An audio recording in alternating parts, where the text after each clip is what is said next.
अस्सलामुअलैकुम जी, कैसे हैं आप सब। उम्मीद करती हूँ कि सब खैरियत से होंगे। आज मैं आप लोगों के साथ शेयर करने जा रही हूँ बकरा ईद स्पेशल शामी कबाब की असल रेसिपी, जो कि बहुत आसानी के साथ बनकर तैयार हो जाती है और बहुत कम टाइम के अंदर बनकर तैयार हो जाती है। साथ ही मैं आप लोगों को इसे स्टोर करने का तरीका भी बताऊंगी कि आप इसे 1 महीने तक किस तरह से स्टोर कर सकते हैं। आप इसे बकरा ईद में बनाकर जरूर ट्राई कीजिएगा, यकीन करें आपको ये रेसिपी बहुत पसंद आएगी। तो अगर आप भी आसान और ऑथेंटिक से रेसिपी सीखना चाहते हैं तो इस वीडियो को बिना स्किप किए लास्ट तक जरूर देखिएगा।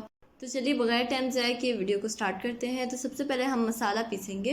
तो जिसके लिए मैंने लिया है जीरा 1 टीस्पून, साबित काली मिर्च 1 टीस्पून, इसके अलावा 1 अदद मैंने बड़ी इलायची ली है, 3 अदद मैंने छोटी इलायची ली है और यहाँ 3 अदद मैंने लौंग लिए हैं। साथ ही 2 इंच का टुकड़ा मैंने दालचीनी का लिया था, इसे मैंने तोड़ लिया है और 2 अदद मैंने तेज पत्ते लिए हैं, जिसे तेजपात भी बोलते हैं। तो चलिए सबसे पहले हम इसे पीस लेंगे।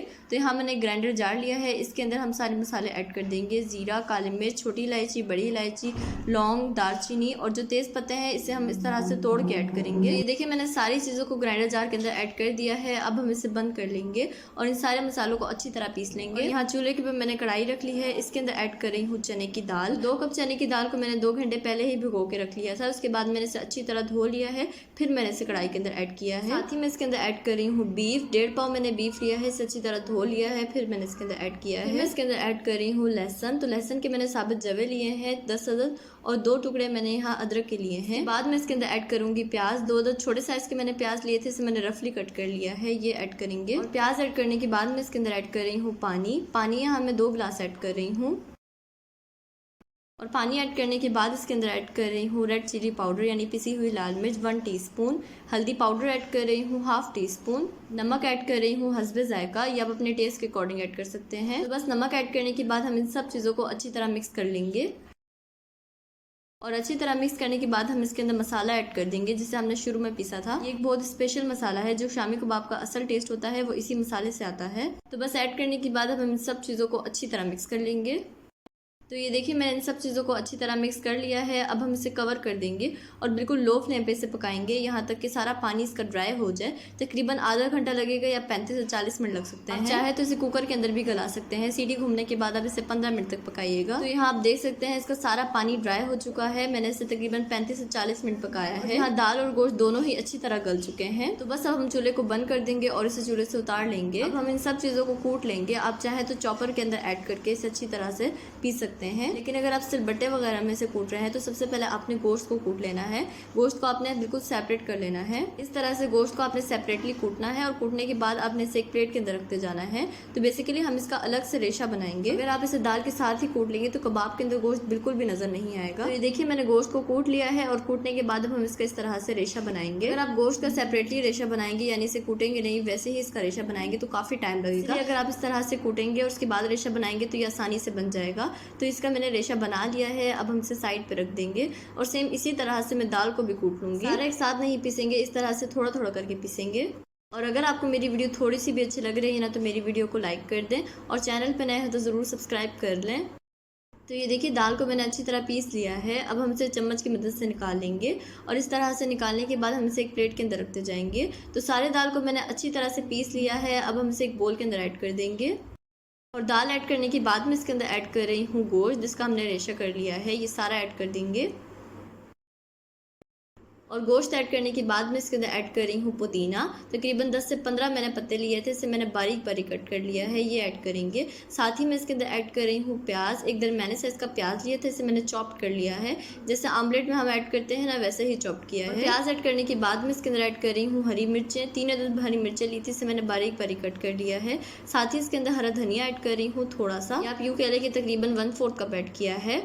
तो बस अब हम इन सब चीज़ों को हाथों की मदद से मिक्स कर लेंगे। आप चाहे तो हाथों में ग्लव्स भी पहन सकते हैं। सारी चीज़ों को बहुत अच्छी तरह से मिक्स करेंगे। आज की वीडियो बहुत स्पेशल है क्योंकि इसमें आप लोगों को मैं इसे स्टोर करने का भी तरीका सिखाऊंगी कि आप इसे 1 महीने तक फ्रिज के अंदर किस तरह से स्टोर कर सकते हैं और जब आपका दिल चाहे आप इसे फ्रिज से निकालें और इसे फ्राई करके एंजॉय कर सकते हैं। तो ये देखिए मैंने इन सब चीज़ों को अच्छी तरीके से मिक्स कर लिया है। अब हमारा कबाब का जो अमीज़ा है वो कम्प्लीटली बन करके रेडी हो गया है। चाहे तो इस तरह से आप इसे टेस्ट भी कर सकते हैं, इसमें ज़रा से भी क्रैक्स नहीं बन रहे हैं, ये बिल्कुल कम्प्लीटली रेडी हो गया है।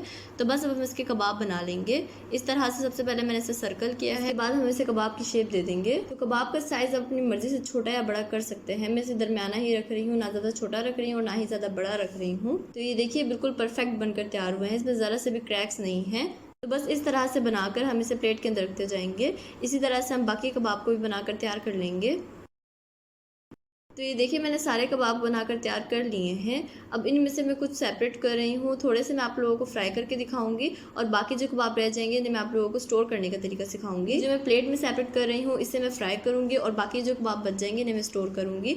तो इसके लिए आप लोगों ने एयर टाइट कंटेनर लेना है, कोई सा भी आप कंटेनर ले लें। इसके अंदर आप इस तरह से कबाब रखें। उसके बाद मैं इसके ऊपर इस तरह से पेज रख रही हूँ। पेज मैंने इसलिए रखा है ताकि कबाब आपस में कंबाइन ना हो जाए, यानी वो जुड़ ना जाए आपस में। अगर आप कबाब एक के ऊपर एक रखेंगे तो आपस में जुड़ जाएंगे, उसे सेपरेट करना बहुत मुश्किल होगा।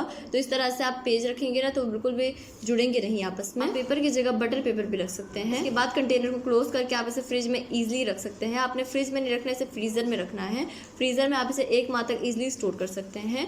और यहाँ चूल्हे के पे मैंने एक पैन रखा है, इसके अंदर ऐड कर रही हूँ कुकिंग ऑयल। और जब ऑयल अच्छी तरह गर्म हो जाए तो हम इसके अंदर कबाब ऐड करेंगे। तो यहाँ मैंने एक अंडा लिया है, अंडे को अच्छी तरह फेंट लेंगे और कबाब को अंडे के अंदर डिप करेंगे। कबाब को अंडे के अंदर डिप करने का ये फायदा होता है कि कबाब टूटते नहीं है और बिल्कुल परफेक्ट बनकर तैयार होते हैं। तो बस डिप करने के बाद हम इसे ऑयल के अंदर ऐड करते जाएंगे।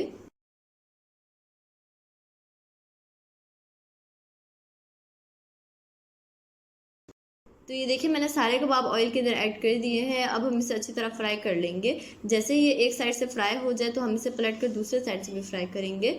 तो आप देख सकते हैं ये एक साइड से अच्छी तरह फ्राई हो चुके हैं, एक बहुत प्यारा सा कलर आ गया है। अब हम कबाब को पलट लेंगे। तो ये देखिए कबाब को मैंने पलट लिया है। अब हम दूसरे साइड से भी इसे फ्राई कर लेंगे।